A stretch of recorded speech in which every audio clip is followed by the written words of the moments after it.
As of today, over 11,000 Breitbart commenters have compared me to a Nazi. I run a political comedy web series based at Georgetown University that aims to help inform the youth of America about political issues. Back when we were based on Georgetown's campus, our team held our weekly meetings in a glorified broom closet, the McCarthy Library, which is essentially a study space in a dorm. Not a real library. The space had a few hundred books in it, and one day in late January, we noticed that one of the book covers featured a young Native American woman with blood on her clothes.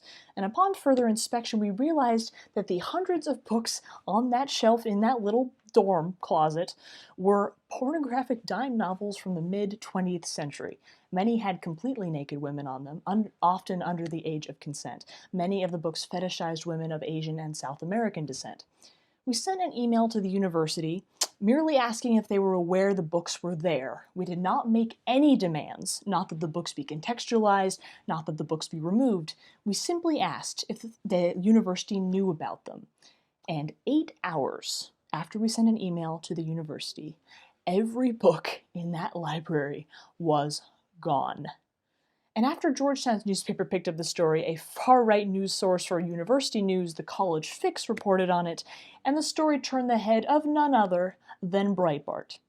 This Breitbart article was not exactly Pulitzer material, teeming with adjectives and framing that constitute exactly what the AP implores journalists to avoid. Breitbart deemed the organization I run a, quote, crack research team, which I believe means, contrary to the opinions of some people who think they were complimenting us, I think it means that Breitbart thinks that we're on crack. It's my best guess. This Breitbart article ended up being shared over 39,000 times and received over 11,000 comments. So, in the 7 months since this happened, back in February 2020, I've had a lot of time to reflect. This experience taught me a lot, but I took away 2 big core lessons. First, the article itself had misreported the facts of the situation in multiple respects. Primarily, they hadn't mentioned that we had not actively sought to remove the books. This made the importance of accurate reporting very real to me. And second, 39,000 readers disseminated this information, and 11,000 commenters automatically took the false reporting in that Breitbart article as gospel, and actually shared their own thoughts and condemnations of me and my team based on those falsehoods. Here are just a couple examples of the kind of comments that we received. 1. Many books fetishize young non-white women, end quote. Well, maybe it's because of the likes of Bowman. I don't buy books for it is cover, typo made by commenter, but obviously this quote lady, end quote, small s, very small s, maybe get offended because olive oil is more attractive than she. Second one, if the feelings of one entitled idiot is all it takes for a university to change their policies and deprive the other students of essential information, just think of how easily the idiots will make it for dangerous ideologies like communism and Islam to infiltrate and take over. 3, when you burn books, you'll soon burn bodies. 4, I have to wonder, does this female expect the school to tuck her in at night? No, I don't. Last one, probably my favorite. Looks like Hitler is alive and well at Georgetown University. So to be completely clear, I truly was more entertained by these remarks than anything else, and I had no reason to take any of these comments personally because none of them were truly directed at me. They were directed at an idea of me that these commenters had in their heads that was by no means accurate, thanks to a false impression that Breitbart, of all people, had created of me and the team that I run in these commenters' minds through false reporting. They blindly trusted facts put out by Breitbart, and they did not seek to understand why we carried out our courses of action before calling us Nazi book burners and me a lot of inappropriate words. But I didn't just write this talk because I wanted to tell this story again, this time into my camera, instead of to the faces of unwilling friends at parties. I want to use this to show you an example of outrage being expressed when it was needless. Each of these commenters got their views somewhere. And of course, some of them might be racial pornography historians who were concerned about preserving these priceless historical artifacts. And alternatively, Some of them might have different standards for what qualifies as censorship than I do. And I started writing that with the goal of adding a punchline at the end, but the fact is that some of these commenters might have been coming from a reasonable place, and that's the point. Not one of the comments we read, and we didn't read all 11,000, we read most of them, were not just dismissive of our case, but openly hostile, often towards me personally. And I'm going to assume that they weren't just born that spiteful, that angry, that mean towards someone they'd never met. The fact that Breitbart reported the facts incorrectly also meant, like I said earlier, that these commenters were working from misinformation. And maybe it's wishful thinking to dream that internet commenters could start opening their ears to hear out the other side, and I fear that at this point it is. But these commenters were following in the footsteps of others that they've observed, their role models who go about political discourse in a certain way. The actions of those leaders get into the heads of their followers, inciting ripple effects throughout culture that sway the beliefs and actions of many. So, let's step away from the Breitbart situation for just a second. Take yourself out of the mind of a Breitbart commenter, you poor soul, for just a second. Imagine that you are having a conversation with an acquaintance about politics on your lunch break pre-COVID. Imagine that you've grown up in a certain environment, and for whatever reason you haven't had the opportunity to stretch your mind outside your bubble. You share one of your beliefs with your friend, and they call that belief wrong or ignorant. Your emotions might rise up, your heart rate might go up, your chest might tighten, your hands might start to feel cold and damp, you might start to feel lightheaded, your head might start to pound, and guess what? That is normal. That's called the good old fight or flight response, and you feel this as the person being called out. And let's be honest, most of us in that situation would probably fight. And when you fight, you being the person being called out, the other person fights back or flees the situation altogether, and neither of those results help anyone. You, as the one being called out, must put the fight or flight aside for two key reasons. Political discourse seeks to advance both people having it in a two-person conversation to a place where they both understand some conception of truth. That is, both sides adopt a nuanced understanding of the core of an issue, which is influenced by stories from a variety of perspectives, as well as, ideally, moral truth. But in all this, no one is persuaded by simply being told that they're wrong. Now let's talk about this from the position of one presenting the other person with new and difficult information, i.e. the one doing the calling out.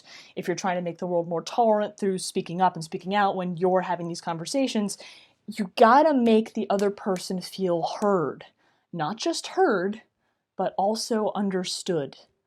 On a neurological level, making the other person feel heard disseminates the need for the fight or flight response, because no one is told you're wrong or you're ignorant and feels great about it.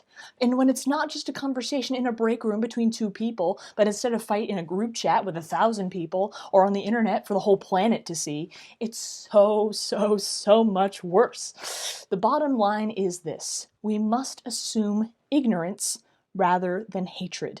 We are unlikely in Gen Z circles, standard group chat circles, to run into people who are operating from a place of conscious, egregious hatred. They have biases that can be conscious, but the vast majority of people's bias is unconscious. Truth exists, but we can't slap people in the face with it. You have to filter truth in a way that the more resistant people in your life and on the internet will accept it. You must distill it into smaller nuggets or ideas that people will be willing to understand. Ideally, people would just accept truth in its full, glistening package. You should be able to present it, and they'll just agree. But this is rarely the case. When trying to present the truth, you must compromise. Think of this example. If you tell someone that them saying systemic racism isn't real makes them a racist and they should be fired from their job and kicked out of their university for saying that, they're not going to listen to anything that you have to say about why them saying that is so harmful. However, if you say that their act of saying systemic racism isn't real is helping support a racist agenda, they might be more willing to listen to you. With the latter, you are saying something that fiercely condemns their actions, but you aren't attacking them personally. You are saying that their words, not them, their words are harmful. Attack an idea, not the person sharing them. And hopefully once you've thought through this a bit more and practiced simply changing your words, this sentiment might become something you feel in your heart too. Be extremely hesitant to begin to disdain the person themselves. Instead, direct your animosity towards their words. I'll put it a different way. Ever heard of the frog in the water metaphor? It's pretty gruesome. A chef is trying to boil a frog in a pot of hot water. And the first time the chef boils a pot of water and he puts the frog right into that water. And the frog immediately jumps out because the boiling water was too hot, the transition was too sudden, and the frog immediately rejects its new environment. The second time the chef tries, he puts lukewarm water in a pot, then puts the frog in it, and then gradually turns up the heat. The frog doesn't notice the water heating up, and before it realizes the water's too hot, it loses consciousness and subsequently dies of heat stroke and disintegrates in the pot. Understand the point. If you make water too hot too early, the person you're trying to convince of your complex point, which might ultimately be damning to that individual on a personal and/or political level, will not listen to you. And true internal change doesn't happen all at once. It happens gradually. Very rarely is someone willing to just accept that they're wrong or misguided or ignorant right up front. Start with empathy. Start by explaining the gravity of the situation at hand. Start by explaining the trauma and oppression being experienced by a particular group.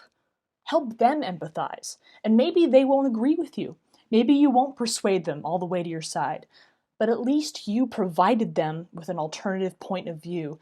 And if they're a civil human being participating in a conversation with you in good faith, maybe they'll even walk away with a seed planted in their subconscious that will grow into greater understanding later on. And let's be clear, some people won't be persuaded. Sometimes it truly is better to preserve a relationship than to get someone to change their minds about something, even if it's really important, even if it's about your rights.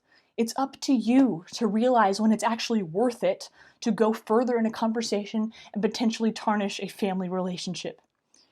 The opposite of this is also true. There are some people that you won't be able to persuade, and while kindness is always a good rule of thumb, you can peacefully cut ties with someone if they hold views that you find particularly unacceptable. The bottom line is that in your next political conversation, or even in your just next generic tense conversation, or personal or sensitive conversation, remember to be kind. And don't just try to understand where they're coming from for the sake of argument. That's the first level of morality. On the second level of morality, however, you might be able to use that alternative perspective to inform your own future takes. And even if certain opinions repel you, it is important to be aware of cultures from across a range of perspectives. It is important to understand cultures that are spreading harmful views so that when you go off to try to set the world on fire, you actually understand your opposition. Lao Tzu said it best, know your enemy. But don't think of this person as your enemy. Think of them as another human being who carries a history and a story. You must remember that even though their story might have led them to a set of perspectives that you find highly problematic, their story is valid, and you have a responsibility to treat it as such. So maybe we won't agree ideologically with the perspectives of those we oppose, but we must seek to at least understand their thought process. We must assume ignorance rather than hatred. That's how I and my team approached the Breitbart commenters, and if they had done the same for us, none of those comments would be there. We assumed ignorance of the Breitbart people, they assumed hatred in us.